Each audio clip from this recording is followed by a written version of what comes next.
लोकसभा चुनाव में अप्रत्याशित जीत हासिल करते हुए समाजवादी पार्टी ने 30 सीटों को अपने पाले में लाकर देश की तीसरी सबसे बड़ी पार्टी का तमगा हासिल किया।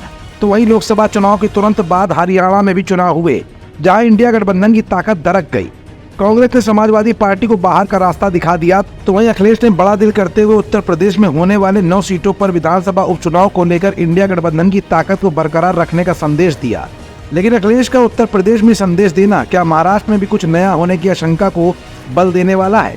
ये कुछ ऐसे सवाल है जिनका जवाब आज की इस रिपोर्ट में हम आपको दिखाएंगे भी और बताएंगे भी। दरअसल हरियाणा चुनाव परिणाम आने के बाद बैकफुट पर आई कांग्रेस पर समाजवादी पार्टी ने दबाव बनाना अब शुरू कर दिया है। सपा ने महाराष्ट्र विधानसभा चुनाव के लिए 5 उम्मीदवारों के नामों की घोषणा कर दी है। पार्टी के राष्ट्रीय अध्यक्ष अखिलेश यादव के महाराष्ट्र दौरे में 5 सीटों के ऐलान से ये साफ हो गया है कि समाजवादी पार्टी इंडिया के सहयोगी दलों पर अब दबाव बनाना चाहती है। अखिलेश ने कहा कि सपा महाराष्ट्र में 12 सीटों पर चुनाव लड़ना चाहती है। इसके लिए इंडिया के सहयोगी दलों को प्रस्ताव दिया है। अखिलेश ने कहा कि सपा एक ऐसी पार्टी है जो कुछ सीटों के साथ संतुष्ट है। मौजूदा समय में महाराष्ट्र में सपा के 2 विधायक हैं।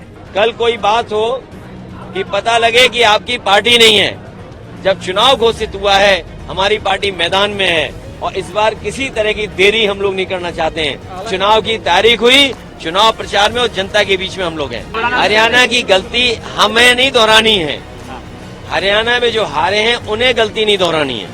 समाजवादी पार्टी ने 12 सीटें मांगी हैं, 2 विधायक हमारे हैं और हम वो लोग हैं जो कभी कभी कम सीटों पे भी संतुष्ट हो जाते हैं।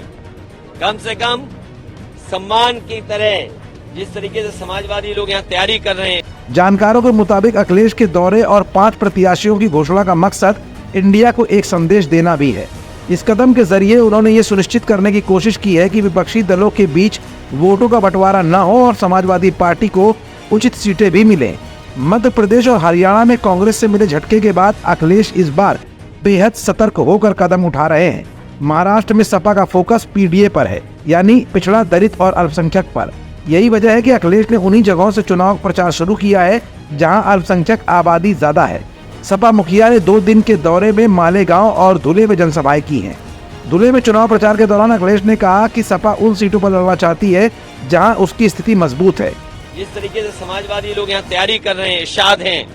कल हम लोग मालेगांव थे, क्या ऐतिहासिक कार्यक्रम था। बारिश के बाद भी लोग हटे नहीं, गए नहीं। तो ऐसे तमाम सीटें हैं जिनकी जानकारी हमने दे दी। जहां पार्टी मजबूत है उनकी सीटें भी हमने घोषित कर दी। सपा नेता अबू आजमी ने कहा कि हमने 5 उम्मीदवारों की घोषणा की है ताकि MBA को ये पता चले कि हम यहाँ मजबूत हैं, वरना वो हमें बैठक में बताएंगे कि आपका उम्मीदवार मजबूत नहीं है।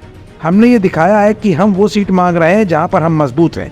कुल मिलाकर भले ही अखिलेश यादव उत्तर प्रदेश में होने वाले विधानसभा उपचुनाव में दोस्ती के कसीदे गढ़ते दिख रहे हों, लेकिन महाराष्ट्र में कांग्रेस की शैली में ही कांग्रेस को अखिलेश ने समझा दिया है।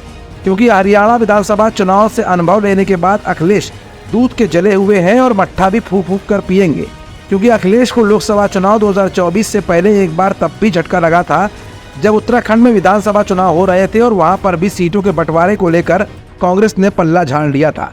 यही नहीं, मध्य प्रदेश में भी हुए विधानसभा चुनाव में अखिलेश को खाली हाथ ही रहना पड़ा था। मनचाही सीट न मिलने से अखिलेश भी अब परिपक्व राजनीति का परिचय दे रहे हैं। ऐसे में महाराष्ट्र में अखिलेश ने अपनी ताकत दिखाकर कहीं न कहीं कांग्रेस को भी मजबूर कर दिया है। हरियाणा की गलती हमें नहीं दोहरानी है। हरियाणा में जो हारे हैं उन्हें गलती नहीं दोहरानी है। हमारा channel Indian news services INS like, share and subscribe करना न भूलें। बेल आइकन पर बटन दबाएं और देखें लेटेस्ट खबरें INS पर। INS, हर भारतीय की आवाज।